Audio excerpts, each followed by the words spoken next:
This computer. Recording progress, we know. Okay. Right. LinkedIn. So let me share my screen.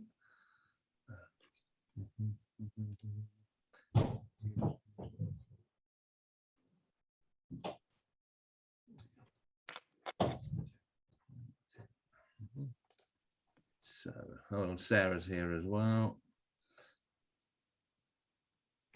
Sarah.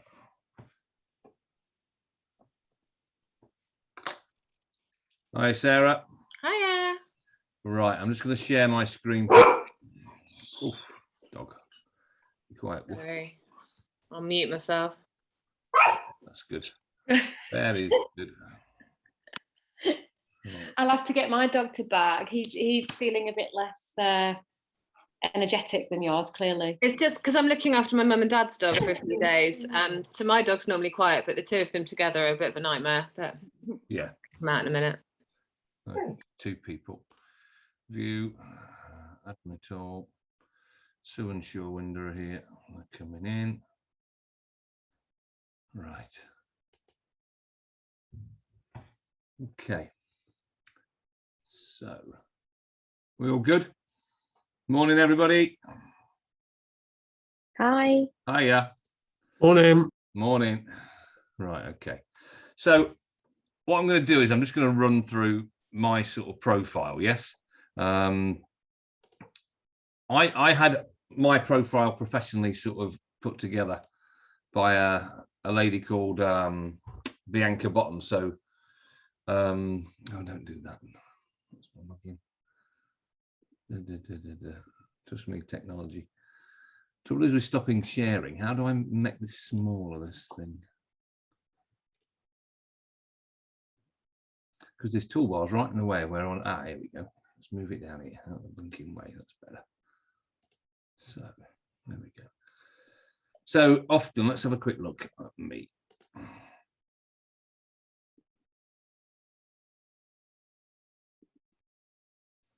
Okay, so when we start looking at LinkedIn, first thing to think about is actually connecting with everybody that you know in your own sort of network. Yes. So think about friends, think about family, think about everybody that you need to connect with.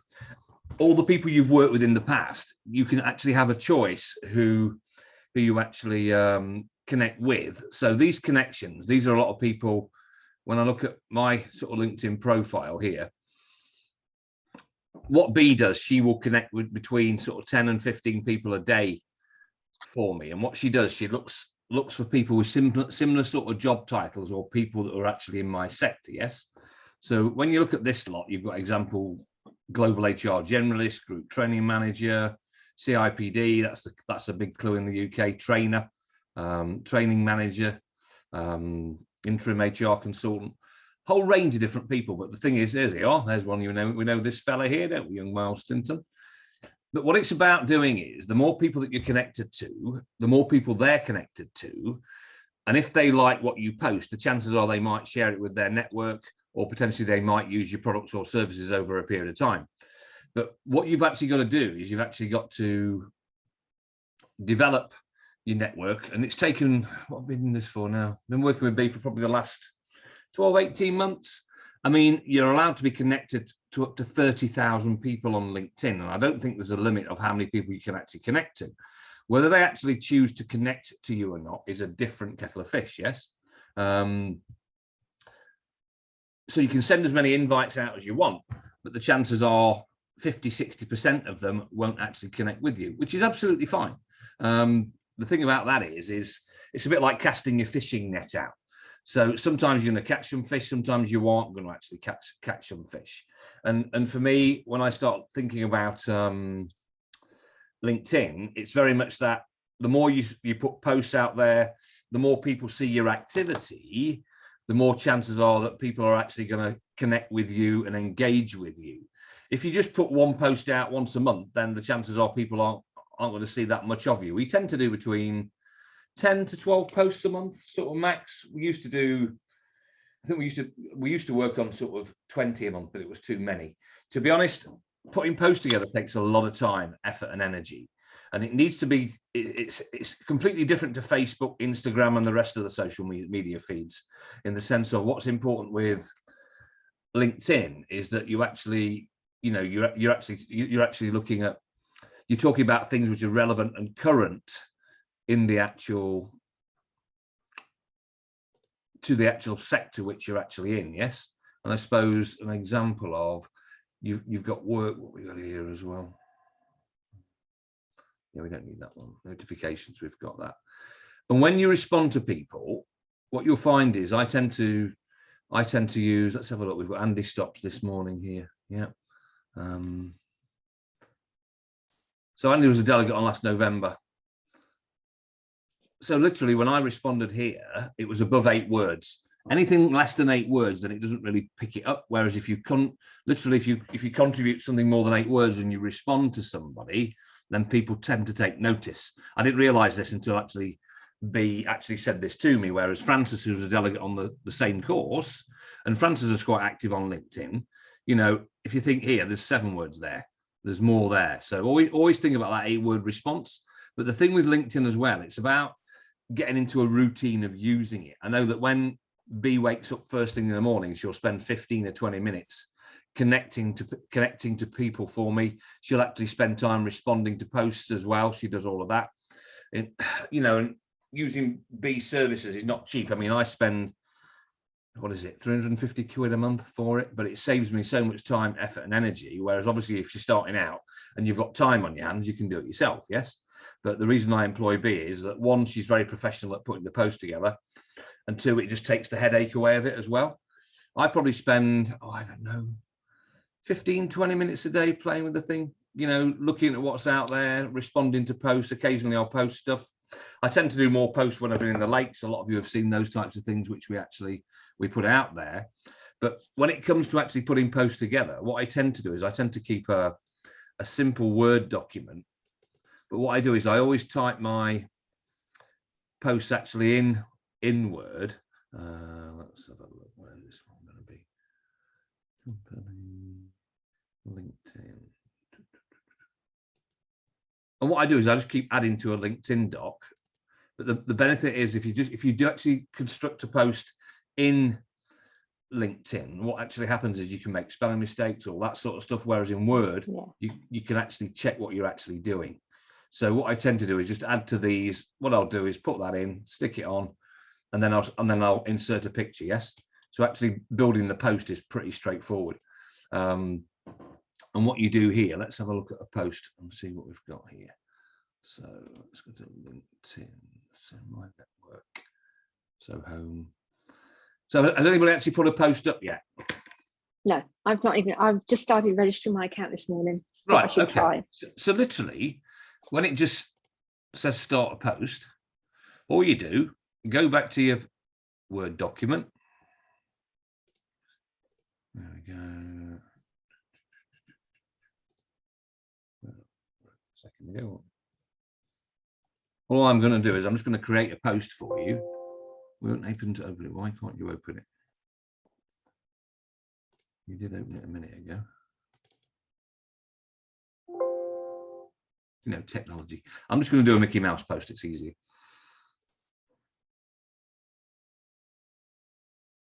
Right. So let's go to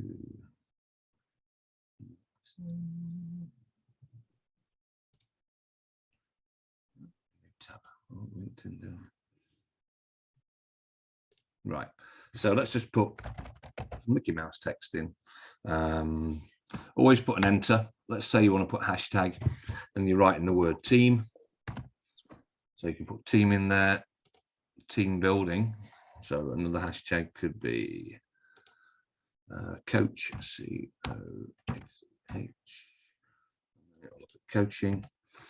So you can put as many hashtags in as you want, but if you're actually talking about people as well, what you do is you put the A word in, and if I put M-I-L-E-S, then I've got Miles Stinton, yeah? What that does, that actually puts Miles into your actual post for you, yes? So when you actually get to the end of the post, then you can go to insert picture. So let's have a look what we've got here under pictures. This is scary. Okay, Chris, what's the relevance of hashtag? Hashtag is just, I think it links into the Twitter side of it. Yes.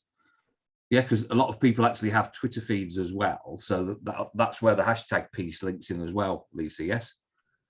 So for example, if I click that map in there and done, so you can see a post, and all you would do is literally just click on post and you're off. Yes. So literally put your text in. Yep. If you want to put @Miles Stinton, do that. Or let's say Lisa was writing something about the Keswick course last week, and you want to say, thank you, Dave Reynolds, for all your support. You put @Dave Reynolds, stick a couple of hashtags in the bottom, which and normally it'll actually, if you put coaching in your post, it'll preempt it and it'll put hashtag coaching anyway. You just click on the hashtags you want to put in it, pick your picture, and literally just click on post, Lisa. Yes. So what you've done then is you've actually created a post. The good thing is, so for example, let's say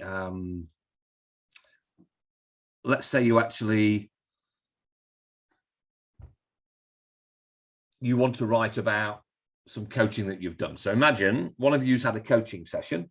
You've had some really good feedback from a client, from a coachee, and you're thinking they'll either make you a video or they'll just give you a testimony. Yeah.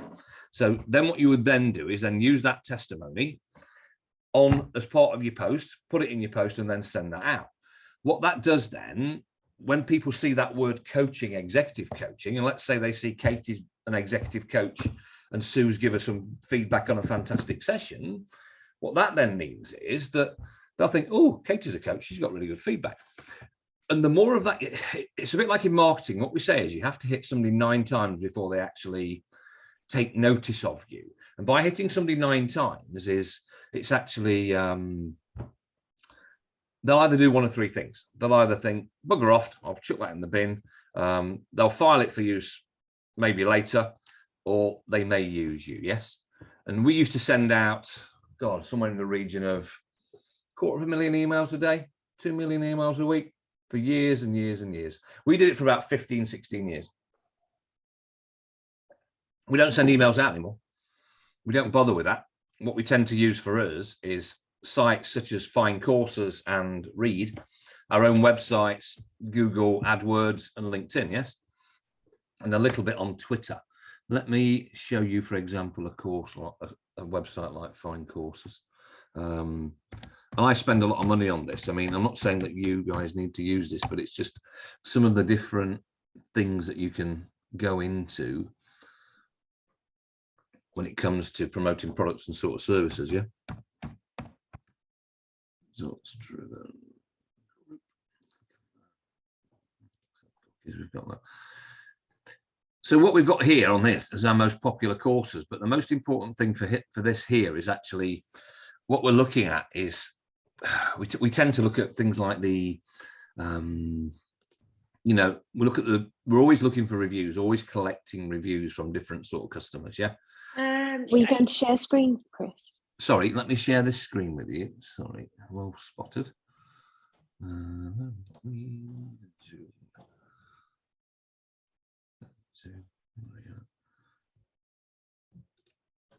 Right, share screen.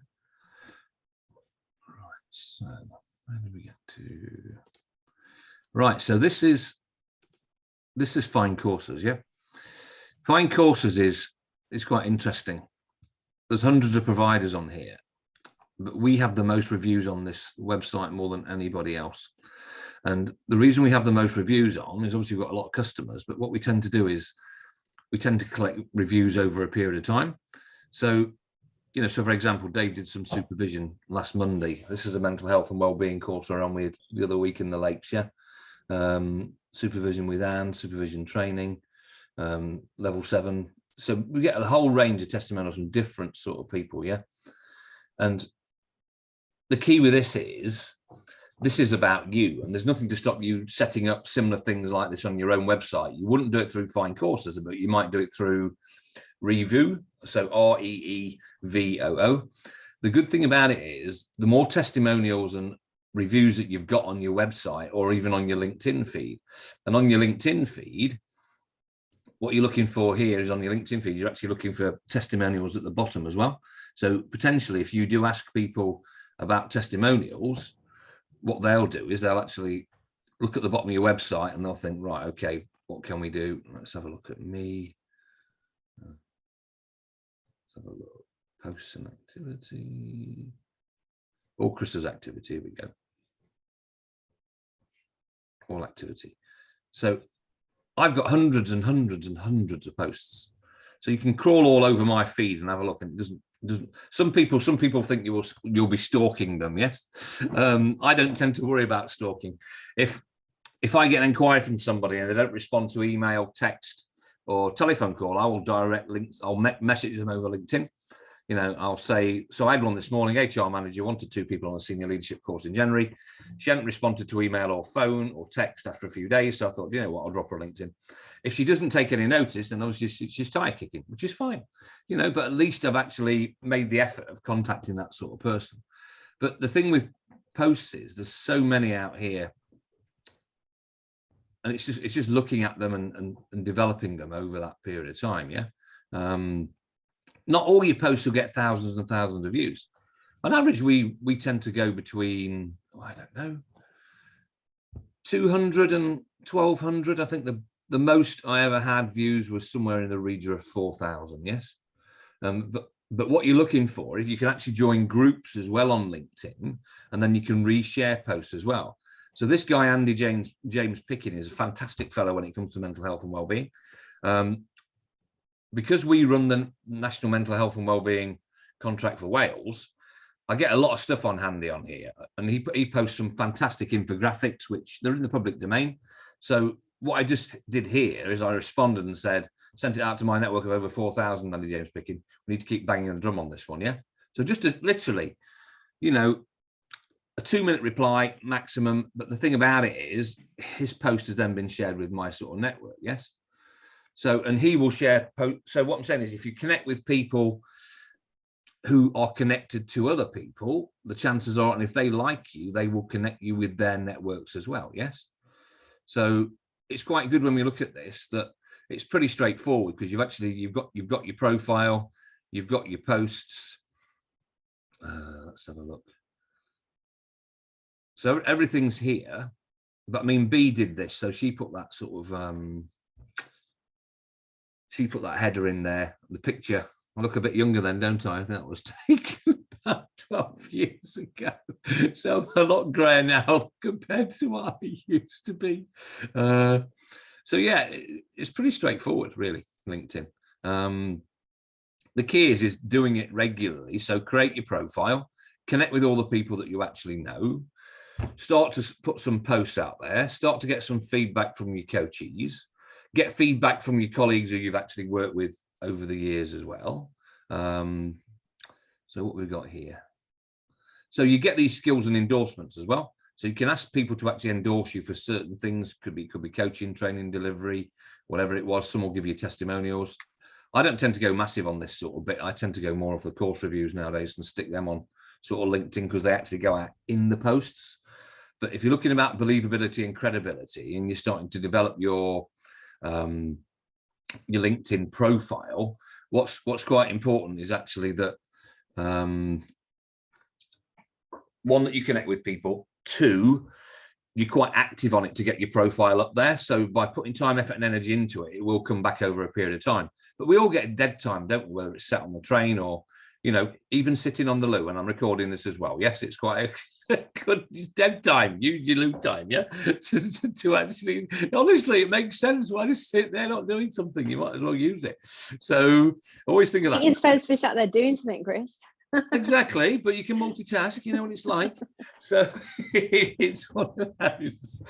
So really, LinkedIn, get your profile up there, connect to everybody that you know, get feedback, or write about what you do as well as part of your day job. It depends whether you're putting a profile up just as a coach, or you're putting a profile up as your profession, what you do as well. So my profile is just not as coaching. My profile is results-driven group, the business, and as part of that, I'm an executive coach, yes? So it depends on how many different hats you're wearing. It's like you, Sarah, when we spoke the other day, you know, you've got used to be in management consultancy, you've been in teaching, you've been a manager, you've been a leader, now you're starting on the coach journey. A lot of you have got different strings to your bow through the different jobs that you've done in the past, yes?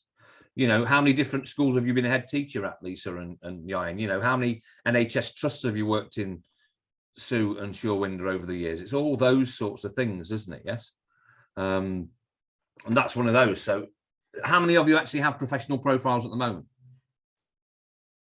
So a couple of you. Yeah. Do you mean a LinkedIn profile? Yeah. I'm building it. Yeah, Can I ask a question? Of course As you can, usual? yeah. So the bit at the top underneath your name, your sort of Yeah. tagline bit, Yeah. some people have their role, what they do, what their job title is, and Yeah.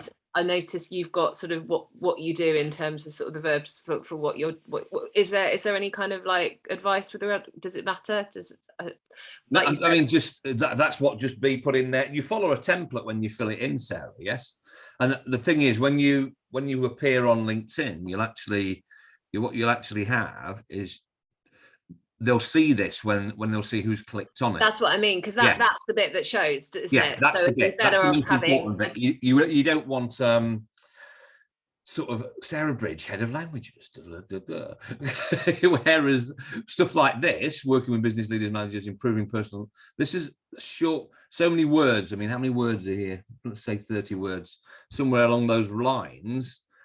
That's good, because what that does, that says what you're about. Yes. And I think that's quite important when you see that bit at the top. Yeah. And the other thing is, I've had some different advice about the about section. Yeah. About what should be in it and how long it should be. Right. Okay. So just go with your gut feel. Yes. It's up to you what you want to stick in there. You know, I let B craft all this. Mine was pretty crap before she had a look. I just tend to take blurb off the sort of website. But we are picking work up, Sarah, off LinkedIn, and that's the most important thing, is that, you know, we actually make money off it. The reason we make money off it is, and I go back to what I said earlier, you think about how many people you've known or met in your career. So let's take you, for example. You've obviously got a lot of mates, buddies, who you probably went to uni with or worked with when you're a management consultant, who are now probably high up in the management consultant industry, because you have those connections. And if you connect with those people on LinkedIn, and they then see that Sarah Bridge is training to be an executive coach, and then you approach, and they might think, oh, Sarah's pretty good at what she did. Potentially. Or I think the current situation is they're going to think, oh, Sarah's like finally getting involved in LinkedIn 20 years later when everyone else is. This is the thing. It feels a bit awkward in a way, like putting yourself out there when you've not done it yet, and the rest of the world has, it would seem. So that was sort of where I was just like, how can you make it look professional from the start rather than you're just playing at LinkedIn? You're not playing at LinkedIn. And Okay. People always have to reinvent themselves. Every single one of us has reinvented ourselves over our lifetimes. And now is the time that a lot of you are reinventing yourselves for the future. Yeah. So don't worry about that. What people are looking at is the whole person. They're not saying you were born to be an executive coach. You've been doing it for the last 40 years. Part of being an executive coach is also your experience in industry, your experience in life. It's all those sorts of things which add to it as well. What you just said about the ILM is, Yeah. so should you put that on there while you're training, or should you wait till you've got the qualification and put it on? Well, you don't get the electric badge until you've actually, the digital version, electronic one. Bloody hell, you can't plug it in, can you? Yeah. You don't get the digital version of the badge until you've actually passed it. Yes.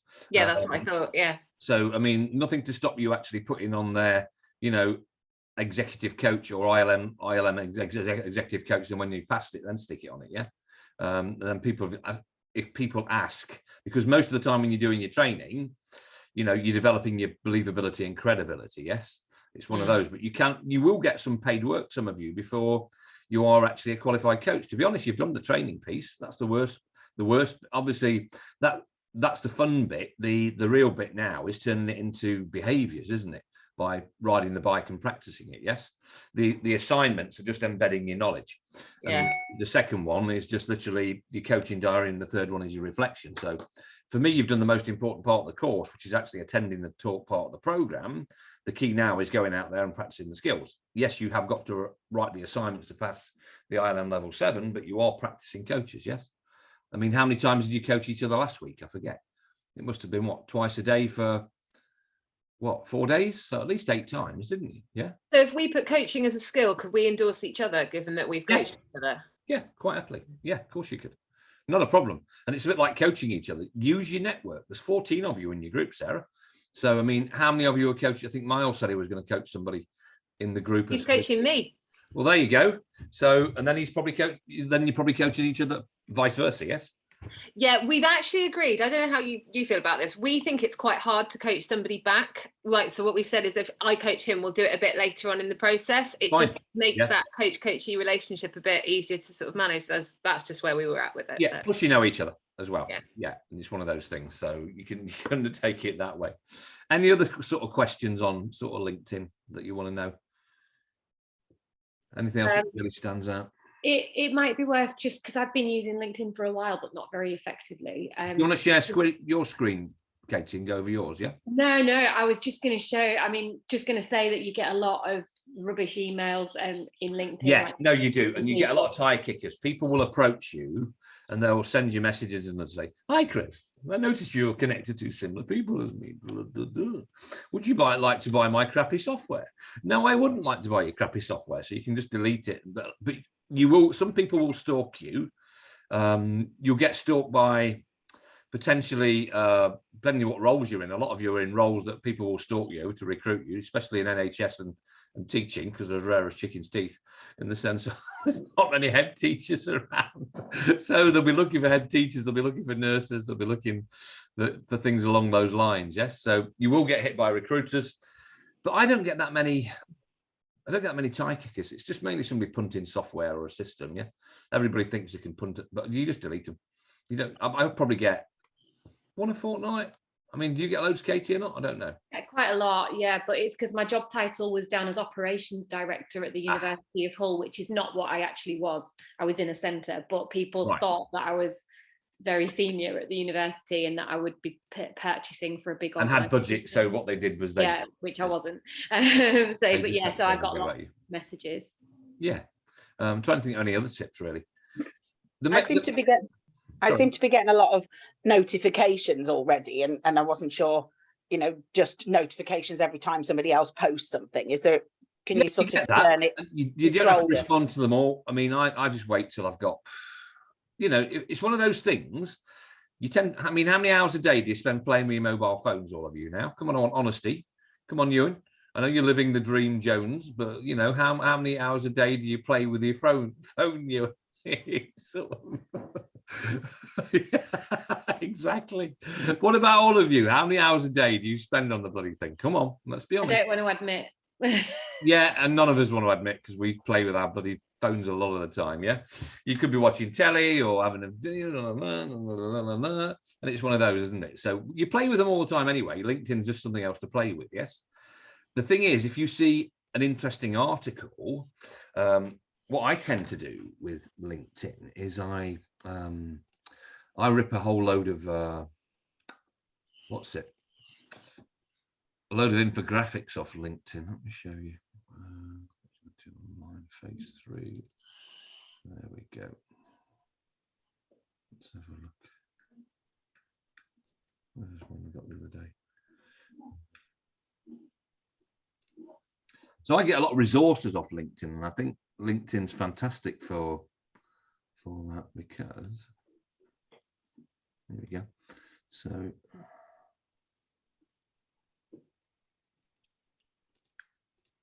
share screen.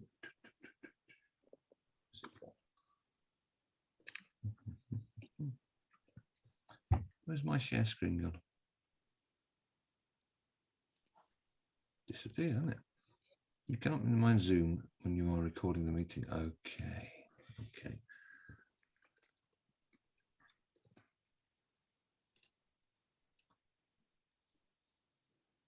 Right.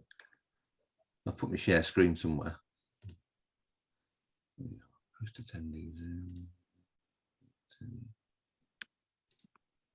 Disappeared. Where's that gone? Oh, peeps. Right, that'll be Windows. I can't find it. Anyway, not to worry. Share screen. Here we are. Bloody bonkers, good one. Tell you. So I'll just look at stuff like that, and I'll just get an infographic off the web, and I'll just cut and paste them into a folder. And I've got hundreds of the damn things. And it's just, the good thing about it is, what I'll do is I'll turn them into little PowerPoints, and I've got all sorts of things here, why people give up.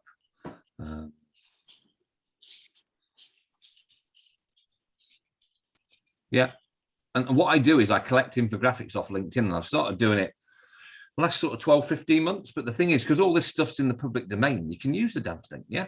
Because it'll always say who's done it at the bottom of a PowerPoint slide. And I think, you know, LinkedIn is such a fantastic information portal, which all of you can access as well, especially if you want to find out about, oh, I don't know, current trends in teaching, or current trends in the NHS, or current trends in coaching.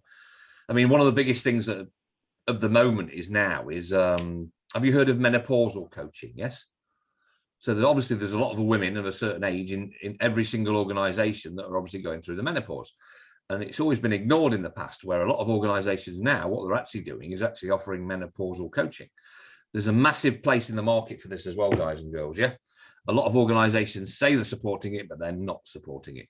I think menopausal coaching is definitely something where you could offer your skills in, yes, for all types of organizations as well. The key is see if you can get a couple of your contacts who are going through the menopause, and then you can then help them, then get some feedback from them, actually how you've helped them. I go for 4 or 5 of them.